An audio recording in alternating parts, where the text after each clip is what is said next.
जय श्री राम। जय हनुमान। हनुमान जी का था एक बेटा, आजीवन ब्रह्मचारी रहे हनुमान जी। भगवान हनुमान ने आजीवन विवाह नहीं किया था, लेकिन उनका एक बेटा था मकरध्वज। पुत्र मकरध्वज के जन्म के पीछे की एक रोचक कथा है। आइए उसके बारे में हम आपको जानकारी देते हैं। हनुमान जी ब्रह्मचारी थे, ये बात सभी जानते हैं, लेकिन ये बात बहुत कम लोग जानते हैं कि आजीवन अविवाहित रहने के बाद भी उनका एक पुत्र पैदा हुआ था। श्री राम के अनन्य भक्त, अनंत बलशाली, समुद्र को एक छलांग में लांघ जाने वाले, सोने की लंका जलाने वाले बजरंगबली को लेकर कई कथाएं प्रचलित हैं।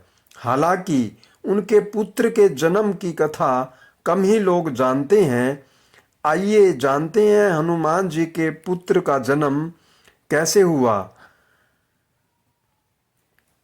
जब रावण भगवान राम से युद्ध में हारने लगा तो उसने पाताल लोक के स्वामी अहिरावण को श्री राम और लक्ष्मण का अपहरण करने के लिए मजबूर किया। अहिरावण अत्यंत मायावी राक्षस राजा था। उसने हनुमान का रूप धारण करके श्री राम और लक्ष्मण का अपहरण किया और उन्हें पाताल लोक ले गए।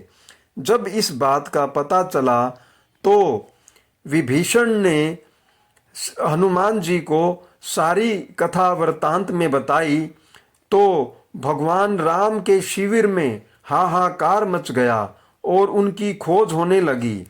बजरंगबली श्री राम और लक्ष्मण को ढूंढते हुए पाताल में जाने लगे। पाताल लोक के 7 द्वार थे और हर द्वार पर एक पहरेदार था। सभी पहरेदारों को हनुमान जी ने परास्त कर दिया, लेकिन अंतिम द्वार पर उन्हीं के समान बलशाली एक वानर पहरा दे रहा था। दिखने में एकदम अपने जैसे वानर को देखकर हनुमान जी को आश्चर्य हुआ। उन्होंने जब उस वानर से परिचय पूछा तो उसने अपना नाम मकरध्वज बताया और अपने पिता का नाम हनुमान बताया। मकरध्वज के मुंह से पिता के रूप में अपना नाम सुनकर हनुमान अत्यंत क्रोधित हो गए और बोले कि यह असंभव है, क्योंकि मैं आजीवन ब्रह्मचारी रहा हूँ। फिर मकरध्वज ने बताया कि जब हनुमान जी लंका जलाकर समुद्र में आग बुझाने को कूदे थे, तब उनके शरीर का तापमान बहुत ज्यादा था।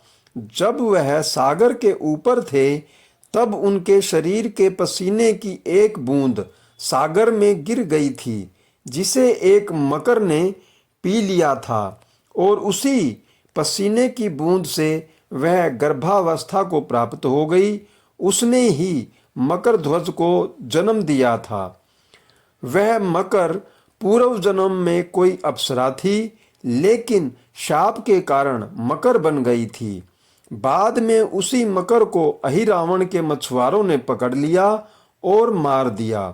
बाद में वह अप्सरा भी शाप से मुक्त हो गई। यह सुनकर हनुमान जी ने मकरध्वज को अपने गले से लगा लिया। हालांकि अपने पिता के रूप में हनुमान जी को पहचानने के बाद भी मकरध्वज ने हनुमान जी को अंदर नहीं जाने दिया। इससे हनुमान जी प्रसन्न भी हुए।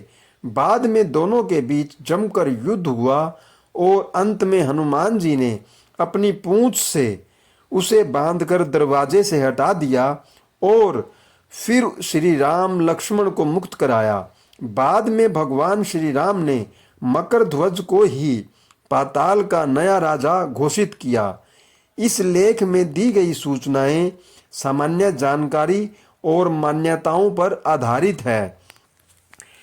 अगर आपको इससे ज़्यादा कोई जानकारी हो तो कृपया कमेंट में अवश्य लिखें। धन्यवाद। जय श्री राम। जय हनुमान। लाइक करें, शेयर करें और कमेंट करें। अगर आपको कोई विशेष कथा सुननी हो तो उसके बारे में कृपया कमेंट करें और यह भी बताएं कि आपको यह कथा कैसी लगी। इसके लिए भी कमेंट करें। धन्यवाद। जय श्री राम, जय हनुमान।